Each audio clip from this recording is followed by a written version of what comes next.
someone who does not need an introduction, please welcome Congressman Correa.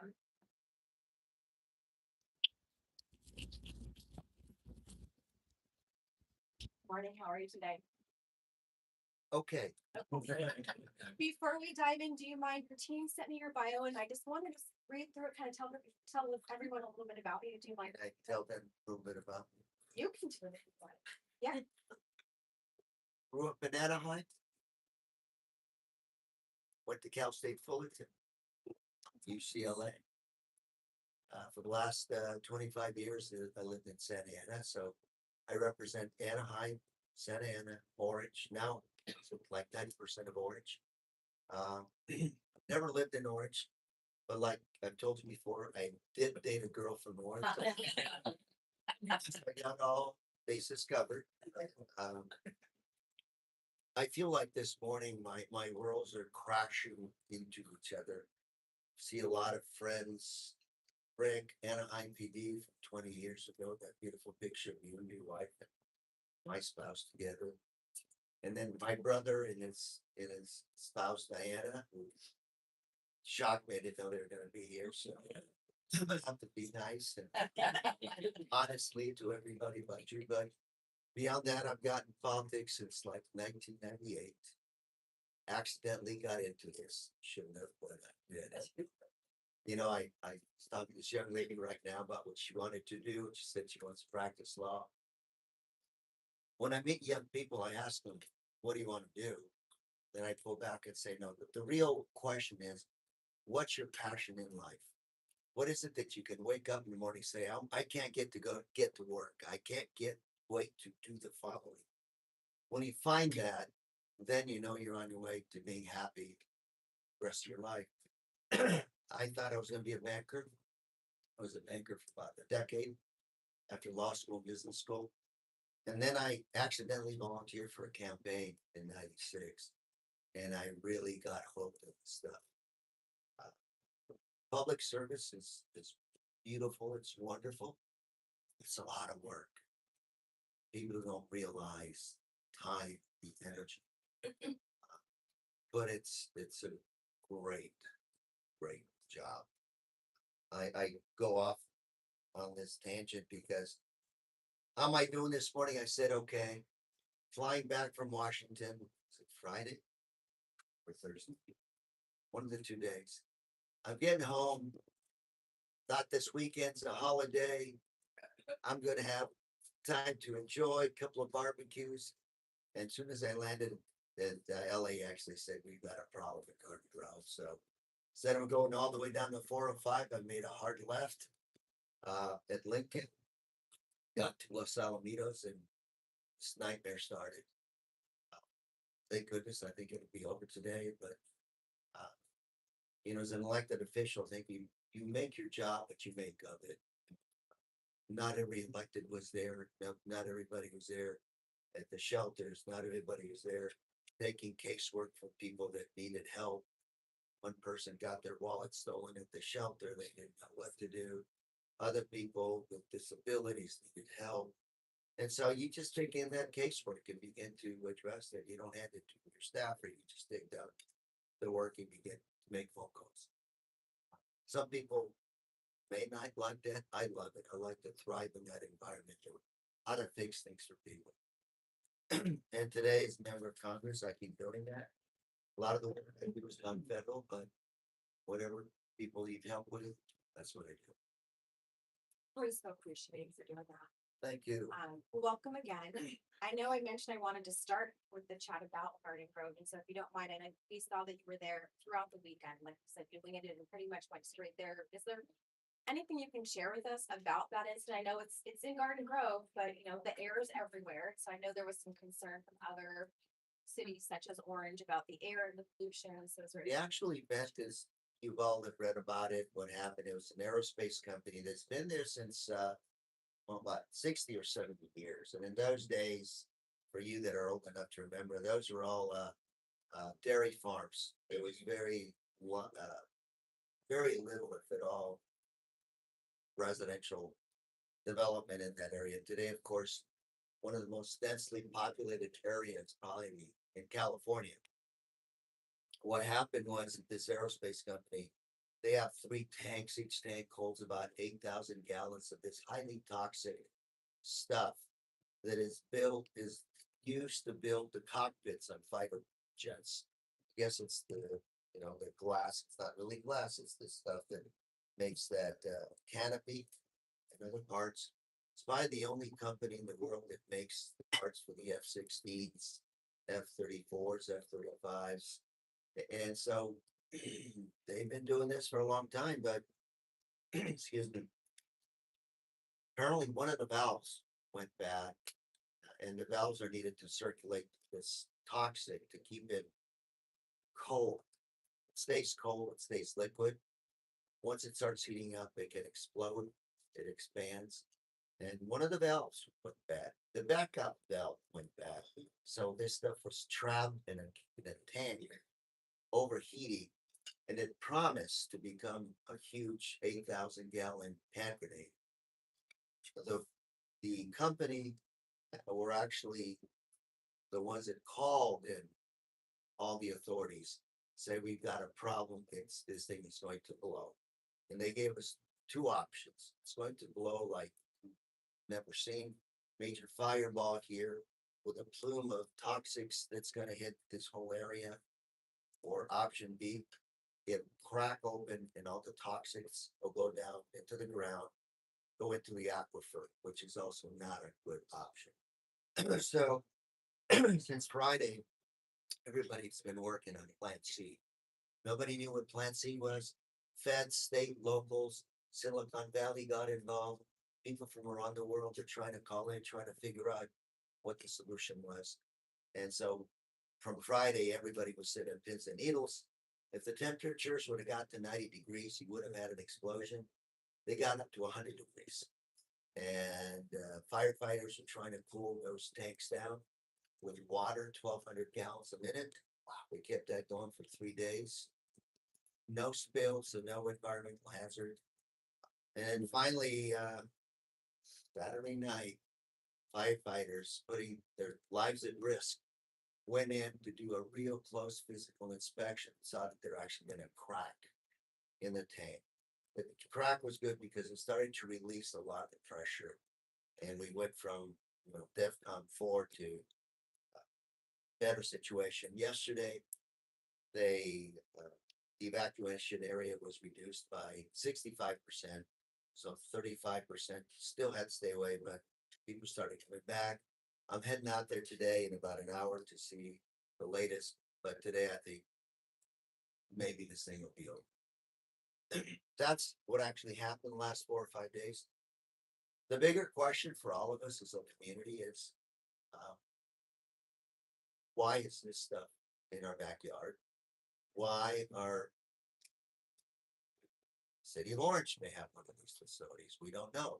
Orange County, our economy was built on aerospace. A lot of the jobs here, 60s, 70s were aerospace. So there's still a lot of these companies around this area that do this kind of stuff.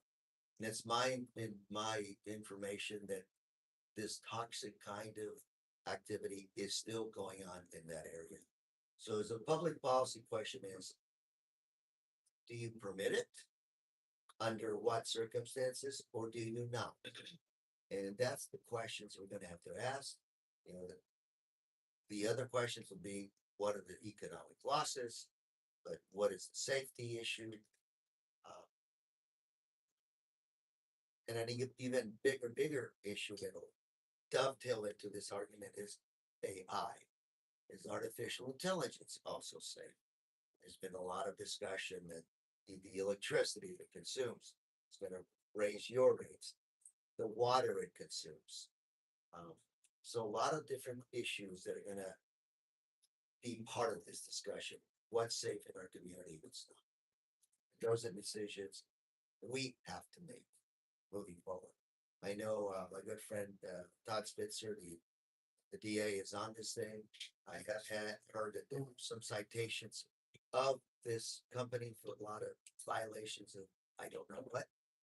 Paid, I think, a lot of money last year for fines, fees. But again, we want to know what happened. and I will avoid this from happening again. It was an ugly 3 days, not slept a lot, just thinking about the implications. Unbelievable. We appreciate you for going out there. Thank you Well, for being thank there. you. It's our job. It's our job to keep the community safe as best we can. Yeah. I gotta tell you, there's firefighters out there, there's sheriffs, police from all over Anaheim, Orange, the other cities were all there ready to help with the evacuation, help with the catastrophic, plan one, so to speak, option one, if it would have happened. So kudos, great people out there. Not to completely shift the mood, But we will. but we will. Just bring it up a little bit. You secured a couple $1 million in federal funding for the park. So we have some new pickleball courts. We saw you out. We saw completely opposite. Welcome, We saw, welcome. we saw you out there about last month. And so can you tell us about that and why that was important to you? Yes, about 20 years ago, there was a decision made at the federal level that members of Congress could no longer ask for earmarks. It would all be money passed through the executive office of the president that would decide what Orange would get in terms of federal dollars, and that the local representative would have no say so whatsoever. Well, 2, 3 years ago, that was reverted back to having earmarks. And one of the first earmarks that I asked for was $2 million for Orange for pickleball courts. I was written up by this newspaper called Politico in Washington saying, this is an example why we shouldn't have earmarks, because they thought the pickleball courts were a waste of money. And, kind of like, oh God, it kind of made me blink. So groundbreaking, actually the ribbon cutting happened about 2 weeks ago, 3 weeks ago. Yeah. There was about 300 people there. Wow. It was unbelievable. I said, my God, City of Orange, are you giving stuff away here? or what?" But I understand it opens at 5 in the morning, doesn't close till 11, and it's always full of people wanting to play pickleball. I did it because the City of Orange said this is what our seniors need. Pickleball becoming very popular with seniors, and we get discriminated against a lot. You're too old, you're no longer qualified for office. You're too old, you can't do it. But yeah, we can. We can play pickleball too. So that's what I brought in the money. And by the way, Congress now created a pickleball group. I'm part of that. And it's the #1 reason for injuries now in Congress. As us old fogies think we can move as fast as we used to, we can, but at a price. Has the new one been out to the courts and played yet? Anyone played them yet? Nice, I probably should get another 2 million to do another 10. Yes, they are. A chamber pickleball club? Something like that. Another park that you've done is the West Orange Park project. I know you're wanting to bring some parks to more poor areas in the city. And if you can tell us a little bit about that project as well. Well, that's part of the bigger vision I've had for about 20 years. So I don't know if you remember, but about 20 years ago, Orange County Transportation Authority wanted to build a new freeway or extend the 57th freeway down the Santa Ana River. They wanted to connect 57 down the Santa Ana River to the 405 and make essentially a rough loop around Central Orange County. It would have caused a lot of problems for Santa Ana, environmental, just a bad situation. So I jumped on it, fought it. We won, but not because I was good, but rather the expense of that would have been horrific because you were building on a flood zone. So you had to put the freeway up on stilts and do other things to make sure in the event of the 100-year flood, water could run down the Santa Ana River without causing other damage to those areas. That set me on a quest to, essentially put the last nail in that coffin, that idea. And that was to create the Santa Ana River Conservancy. Nobody wanted it, except that the LA River Conservancy gets billions of dollars because they have a conservancy. Every so often, LA River scores billions. and Orange County never does. Because we're not prepared to dip into those pools of money. Come on in, welcome everybody. Oh, I'm sorry, we, customers. We closed today, so. So, so we created Santa Ana River after about 15 years of work. That was one of my last achievements before I left the state senate 12, 13 years ago. And the bigger picture is I want to create a big regional park in central Orange County on the Santa Ana River. I call it the River of Life from Big Bear all the way to Huntington Beach. Riverside has already taken a lot of their Santa Ana River portion and beautified it, made it green, just gorgeous. We're not there yet, but you know, I question people. Why is it that Irvine has to have a great park, and we in Central Orange County with very dense population don't have anything? So we're trying to build that park. For Riverview Golf Course, I'd like it to be part of that park. Make it from an 18 maybe to a 9-hole golf course, and the sides of the river where the Honda Center is, where Samueli is dropping about 10 billion dollars to build a beautiful OC vibe. We want to dam up that part of Santa Ana River and create kind of a lake, some kind of a area where you can have water sports year round, you know, go fishing. We can do a lot with that, what I would call a dump site right now. Everybody kind of a beach in Santa Ana River. And yesterday I was talking to one of the Huntington Beach electeds that was at LaSalle Racetrack at the op center. She said, "Yeah, we get sofas that kind of float down the river from your district to go all the way up to Huntington Beach." So I said, we want to get rid of that." And I said, "This is my vision." So that's what we're trying to do. And this is part of that. We want to build a park on the east side of the Santa Ana River, Orange, City of Orange area, to make sure that that whole area becomes green and really neat for people to come on and enjoy. So that's kind of the vision. And you know, Assembly Member Avelino Valencia, who will be our next senator, he wins, is also part of that vision. He's bringing in a few $1 million also to again make that vision a reality. And then Samueli, I think, was bought into. Anaheim has bought into the vision. The only ones that are dragging into this thing is Santa Ana. They're still a little, but we're gonna get it. What was that? My probation officer. Let's live streams, now they know where you are.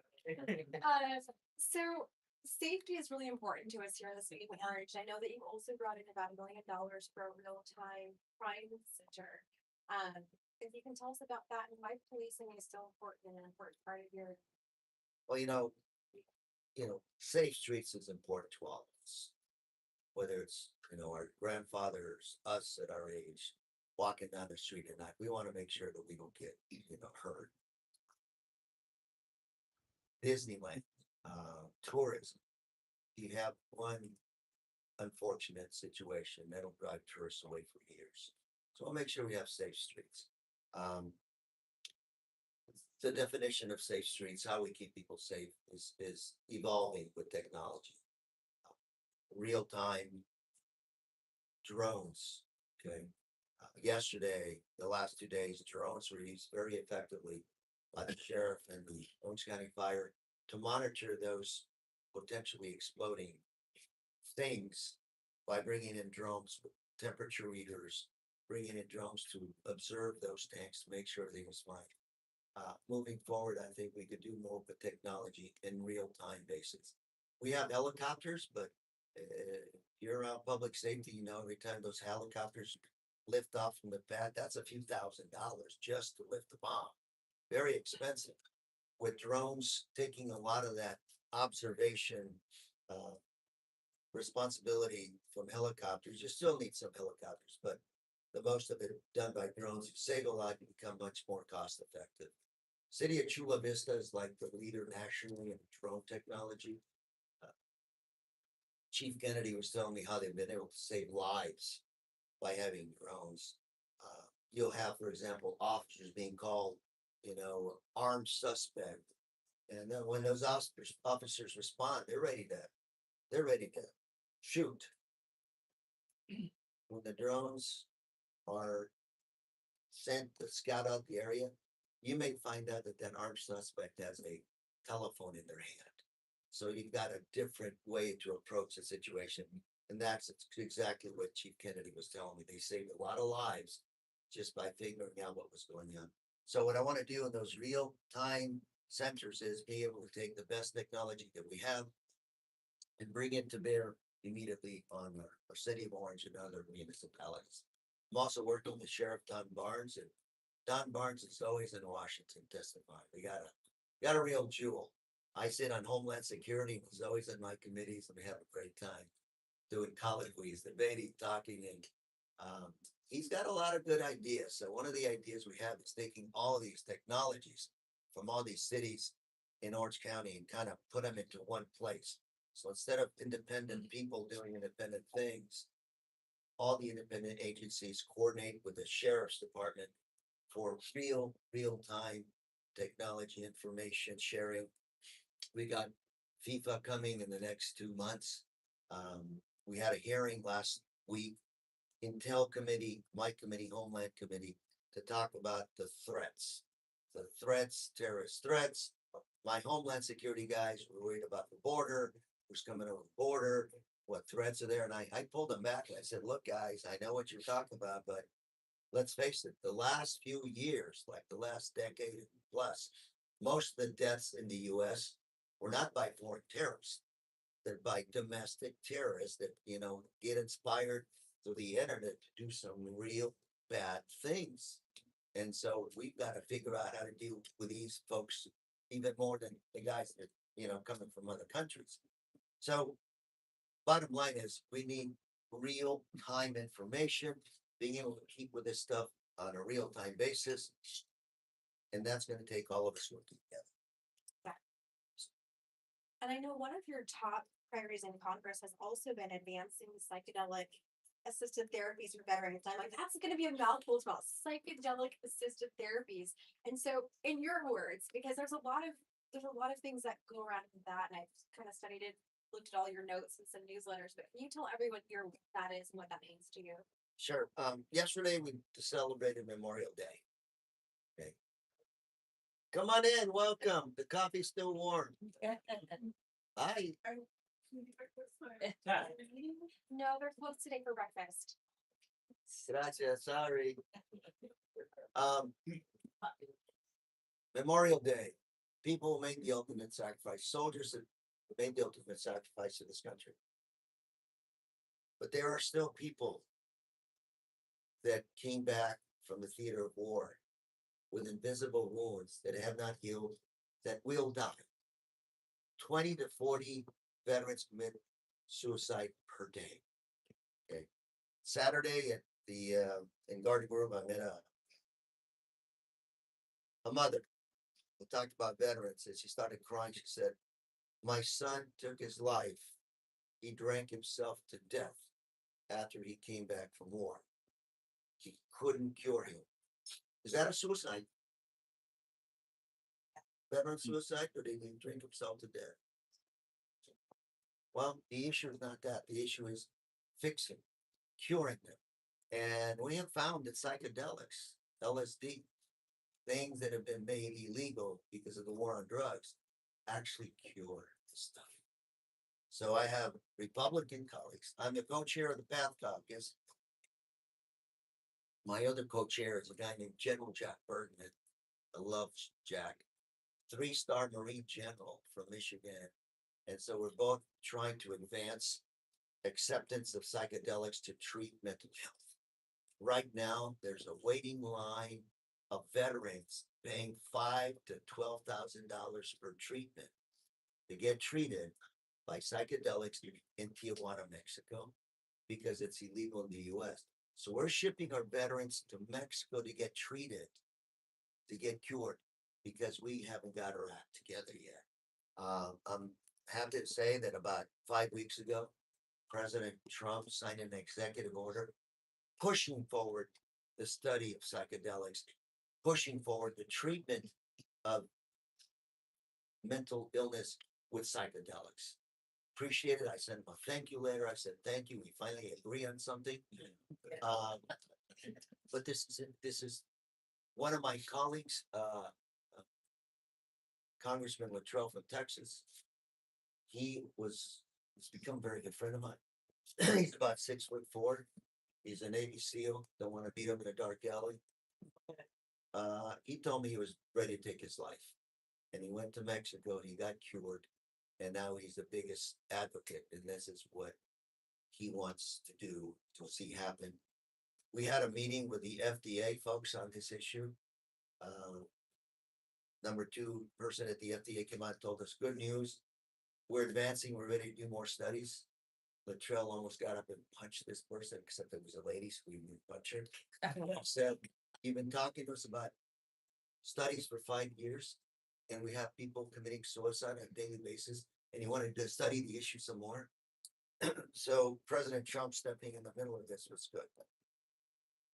So do we see that with the president stepping in, it'll be taken more seriously and pushed further faster? Yeah. I think? Well, part of this deal was he allocated $50 million as matching funds for research and development. Texas, conservative Texas, is moving way ahead of California in this area. They're actually doing this. They actually invested 50 million also for R&D. And so they're moving forcefully ahead. That's because Governor Perry also is a psychedelic patient. And so he began to see this. And if you listen to people in our community, you talk about this stuff. Nobody will talk about it openly, but I've talked to many professional doctors included that are taking psychedelics right now, whether it's mushrooms, whether it's this or that. I was at 24-hour here the other day working out on Main Street, and there's a young man that work out about 4 in the morning. He walks in 4 in the morning, all tattooed out, struck up a conversation, told me, said in high school grad, I took every drug there is. I got hooked on these artificial chemical things. I was doing them all, he said. Then I took this stuff. I took the mushrooms and I got cured. He said, I've got a job. I'm going to school. I'm taking care of my daughter. I'm back the right track. And then when I asked them, can you hook me up with your person that cooks these mushrooms? I want to know what the purity is. I want to know how your guy figures out the strength. I want to know how this thing is done. And the reason I want to know this is 15 years ago in the state senate, I also led the charge to figure out how to bring medical marijuana to our streets. And this is the same exercise we went through. You know, are they going to lace your pot with God knows what? How do we assure that it's not? So we're doing the same thing now. But as soon as they find out that I'm a Fed, they run away. And so I'm trying to, get through. But it's just, I've never done it for the record. It's good stuff. It's good stuff. It's good stuff. And the venture capitalists are lining up to invest in this because they know this stuff is promising. Think about it. It rewires your brain, your receptors. So it's not really just about PTSD. It's about alcoholism, like this kid, drug addiction, mental illness. This thing could revolutionize homelessness, drug addiction, again, alcohol, mental illness. They're even talking about this stuff good for autism. And my son is autistic. I'd love to see that maybe help him. But is it real? Is it really the magic pill? Well, we've got to do the studies to figure it out. For sure.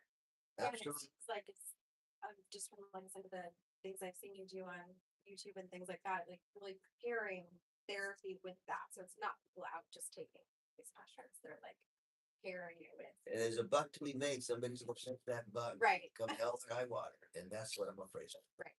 Yeah, for sure. Now is a great time. I hope somebody has some questions to ask. Anybody have a question you'd like to ask the congressman? Yes. Good. When it comes to a topic that you're supportive of, like the psychedelics, is the nature by which the executive order was signed problematic to you, or Is it, hey, I'm gonna take the win because it's something I'm. I'll take the win, man. I don't care how we get there. I'll take the win. And interesting because the way this happened is, I guess, illustrative of how the system works. So President Trump went to an MMA fight. Was watching the MMA fight, and in his booth, I guess, where he was watching it, was Governor Rick Perry. And so Rick Perry had like 2 hours just to dig into his ear and talk to him about it. Before that fight was over, Trump was texting the head of the FDA saying, "I want something done with this." That's the way that happened. And the head of the FDA, which is also a very good friend of mine, just got fired, by the way. Yeah. But he told me, he said, "Lou, you got to have some things coming your way. You're going to be real happy." And this is not a me or our issue, because I will tell you right now in Washington, there's more Republicans behind this than there are Democrats. When you have Path Caucus meetings, it's all Republicans. And it's like, I'm trying, boss. I'm trying to get my guys to come, but there's no real interest. But I think this is important.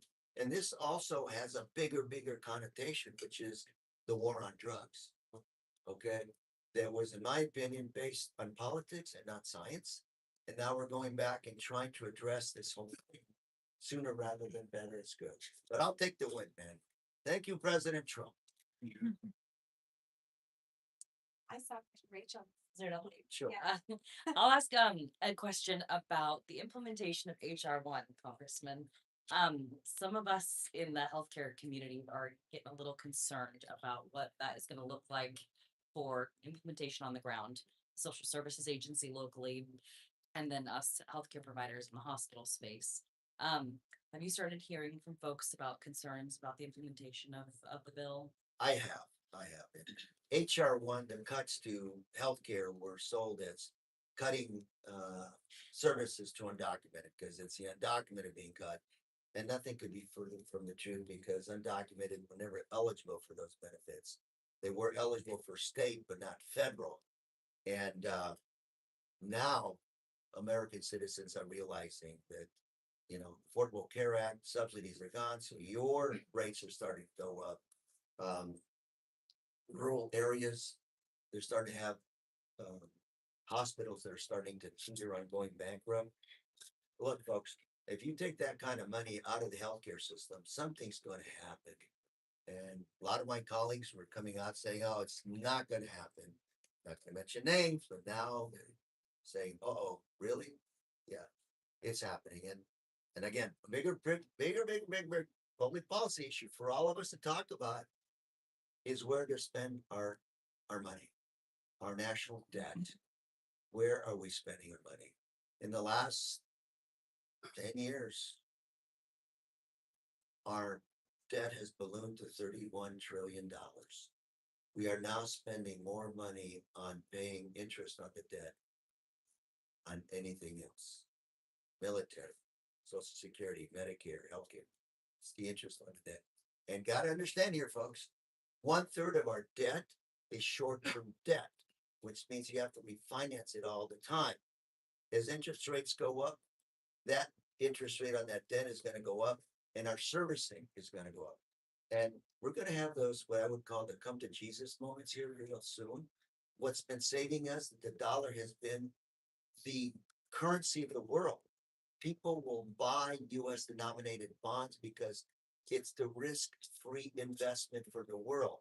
Okay. You have a war somewhere, automatically everybody runs to buy US denominated dollar investment vehicles because they're safe.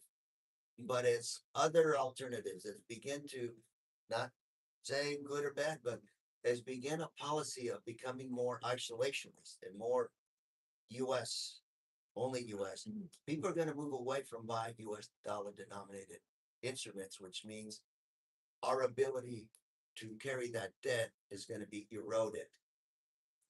And also, as we want to go off, the president just wants to double down on the military budget. I mean, he wants to double down and go even higher. We have some issues with that. Homeland security, border security, through the roof. lot of money spent. I believe a lot of it is being wasted. Okay, if I went, I don't have time, but I can tell you that the contracts I've seen, they're not out to bid contracts, they're solo contracts. A lot of the president's folks are getting those contracts. It's not, you know, I don't care who it is. If you create fraud and steal from taxpayers, I want your ass in jail. Because that's my money. That's my children's money that you're taking and spending it away. So that's the bigger question is where do we spend our money and how? I'm going off again. We have this thing, it's called the skiff in Congress. It's down on the third floor under the visitor center. It's a lead lined area that you can't get electronics in. You do that top secret stuff. Democrats and Republicans had a meeting with their top brass. I guess I can talk about this. And the message was, when are you guys going to stop spending so much money on gold-plated weapon systems? These very expensive toys. And when are you going to move to the model like Ukraine uses? The Ukraine right now, if you don't know, they're literally going on Amazon and buying these drones, bringing them in, refurbishing them, and making them very lethal machines that are beating the Russians. I mean, they are now the Ukrainians are selling the technology around the world because it's so damn good and so damn cheap. And we're spending these money on these very expensive systems. They said, when are you going to move from this to this? And their answer was, we're not comfortable there. We're not ready to do that yet. Well, when are you going to be ready? I can tell you right now, part of the problem we have in the Middle East, this war, the Iranians are making these Shahad drones, which, by the way, they stole the technology from us back in the 80s. And they're taking these drones, cost them about $1.25, about 125,000 to build one of these drones. Very lethal. It takes 2 of our missiles to take down one Shahad. That's $2 million of missiles versus $125,000. You make, the mathematics will tell you we cannot sustain a long-term war. And so when you begin to ask these questions, it's hard to get people off doing it the way you've been doing it for the last 50 years and go where everybody's going. So these are the questions we're asking, the bigger picture of how do you spend the money? Coast Guard, for example, is the only armed service branch that's actually audited. Navy, Air Force, the others are not audited. And we've got to go in and say, what are you spending your money on? I'm not saying less defense, I'm saying more cost-effective defense for our country. Should I see a question over there? Should I see, I can't remember. Was there a question? Yes. I have a question about autism again. Are there any, have there been any studies done? And if not, are there any planned studies for psychedelics effects on autism? I don't know of any studies, but I can tell you that there's a lot of interest in this area. I said my son is autistic on the spectrum. And he can benefit from these, I believe. I'm not ready to make him a person unless it's a real controlled study. I'm not gonna go out and buy some psychedelics from the guy 24 hours. But I can tell you, I've lived the autism story all my life. When I first recognized he was autistic, he was 3 to 5 years old. Then the teacher said he has ants in his pants. He would run out of his classroom. They couldn't catch him. But when it comes to autism, like all disabilities, if you invest properly, you can make productive members of society. He used to get beat up in junior high school. I used to just anger me. I'd come home and he'd be scraped, beat up, bruised, couldn't stop it. So when I got ready to send him to high school, I had to choose a school that had good special services. And I wanted to find a school that had a real tough gang that would take him in as a member. And that was Santa Ana High School. And it was the Santa Ana High School Wrestlers. And they taught him how to fight, how to defend himself. They took care of him. So next time he tells me this great story of these kids, Once they got to high school, tried to beat him up. He said, Dad, I took him down. Like, and then when he got out, he couldn't find a job. And you know, the OC vibe, Samuel, he put in a program to hire kids with disabilities. He got a job there as a security guard. He's been there 6, 7 years now, getting promotions. And then the regional center here in Orange County sent him to audition for Love on the Spectrum. He got on that. He was a movie star for, a star. They get paid a lot for 3 seasons. And now he does stuff like people call and do cameos. I think they're called Yeah. cameos. Yeah. 30-second happy birthday. He gets paid like $50.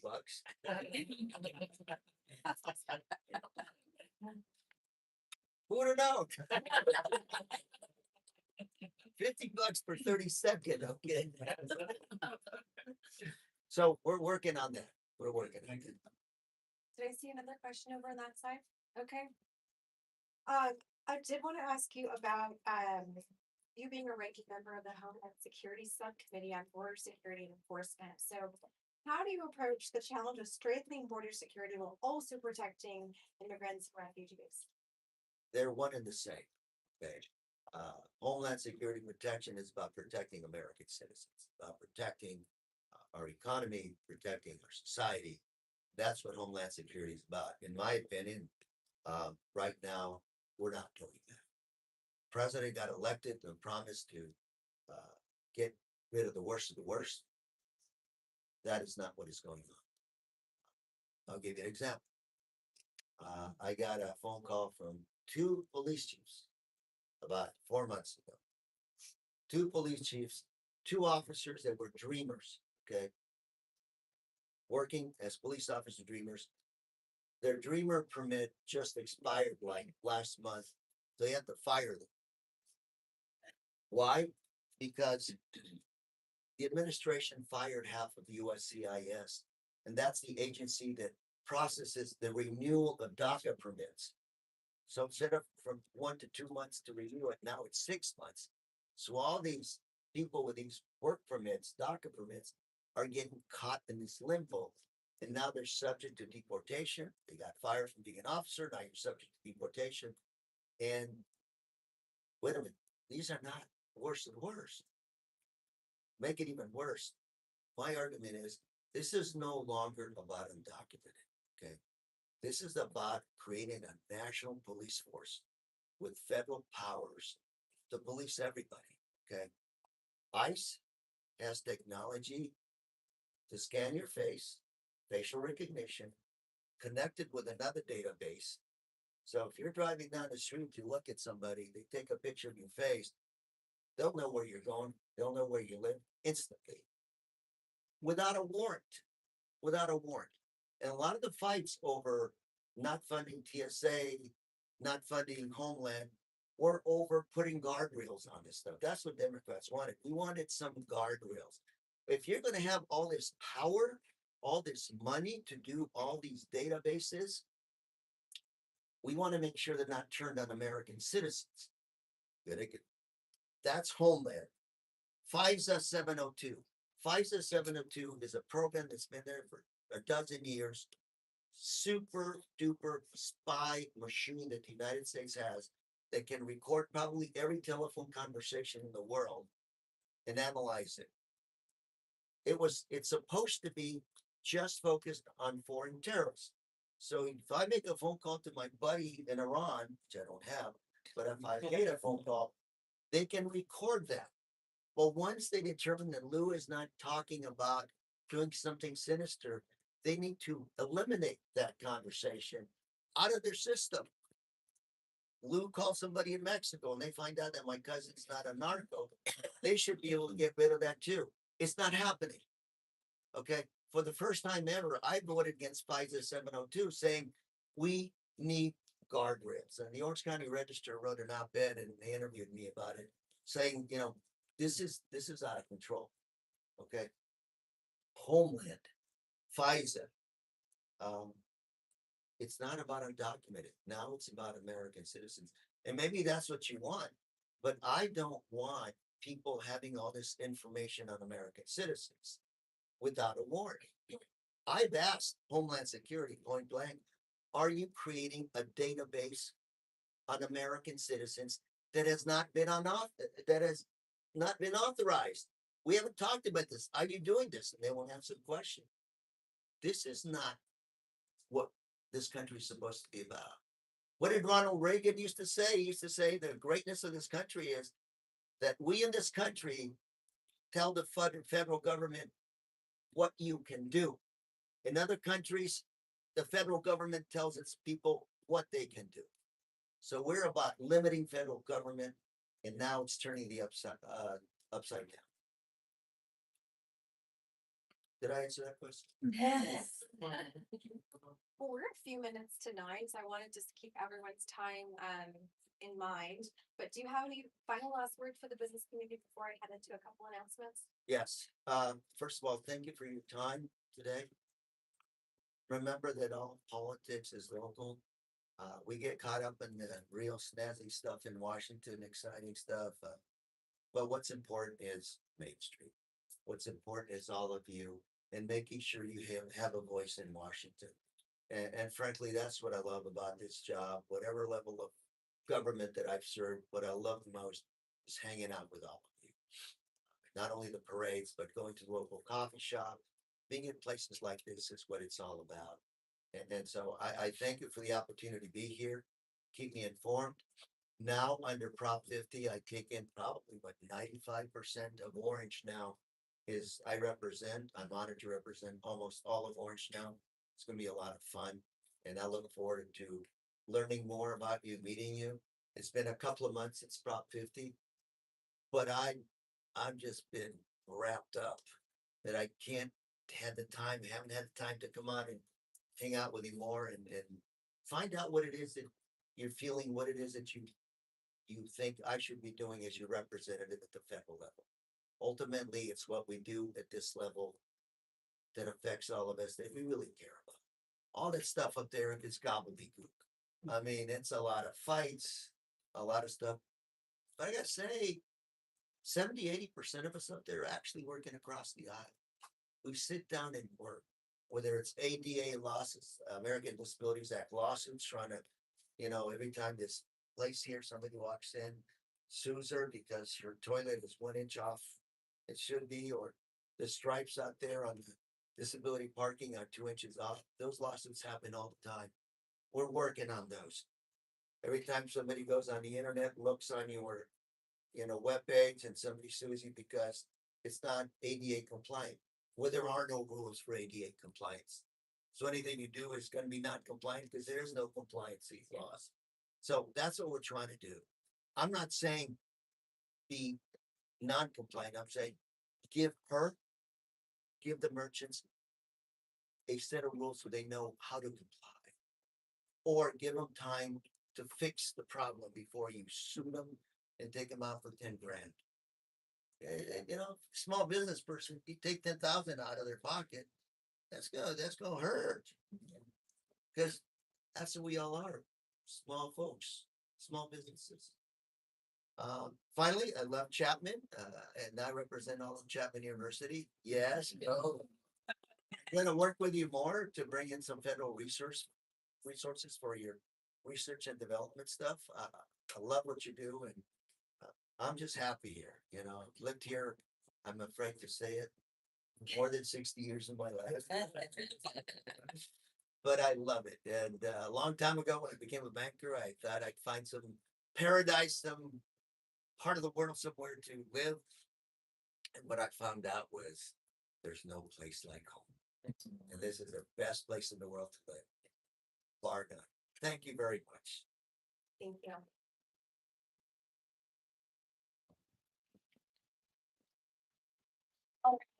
Couple quick announcements. So we have a monthly mixer that's on the 28th.